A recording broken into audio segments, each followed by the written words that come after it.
Brittany asked the question, hey Eli, the Amish here in Wisconsin were seen on a local pond cutting ice with a regular handsaw. What in the world are they doing with this ice? Let me explain. So when I was growing up old order Amish in Kenton, Ohio, we would go and ask for permission from our local English friends, non-Amish friends and neighbors. Hey, when it gets cold this January, December, whenever it's cold enough to make the ice, a foot thick or more, can we have permission to come cut the ice out of your pond? We had a lot of friendly neighbors that said, yes, absolutely. So what we would do when the ice was thick enough, we would go in and use a regular handsaw. We would first drill a hole and then put the saw down in there and just keep cutting with a saw just like you would cut wood. And put it in square bricks and haul them home on the wagon. Everybody that helped and pitched in got to use that ice in the summertime when it's 100 degrees out of the ice house. Because we would put it in the ice house and put styrofoam insulation around it. It's usually the chopped up insulation. And sometimes some Amish would mix in sawdust.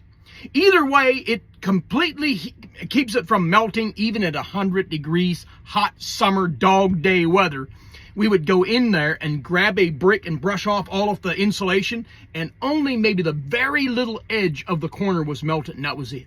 Then we would take that brick home into a ice box with a plug where it would, drain plug, and it'd take maybe 2 days for that brick, maybe about 2 foot long, foot thick, put it in there. And if you want to keep some stuff cold, milk, lots of time we put that in there. Leftover pie, stuff like that we would put in there. And when it melts away, we would go to the ice house and grab another one. And that's how we kept things. Now, we didn't necessarily have to keep things cold because we canned everything with a pressure cooker. So there was mason jars in the basement with our meats and our vegetables that was canned.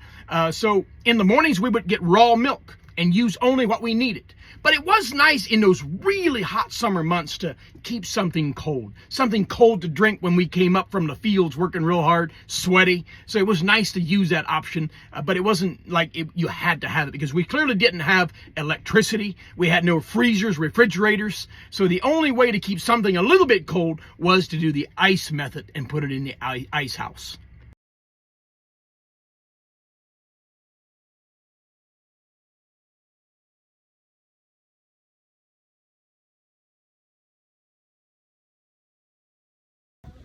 They've had that ice in the Amish ice house since January. Is that correct? Yeah. When it was cold and the ice was over a foot thick.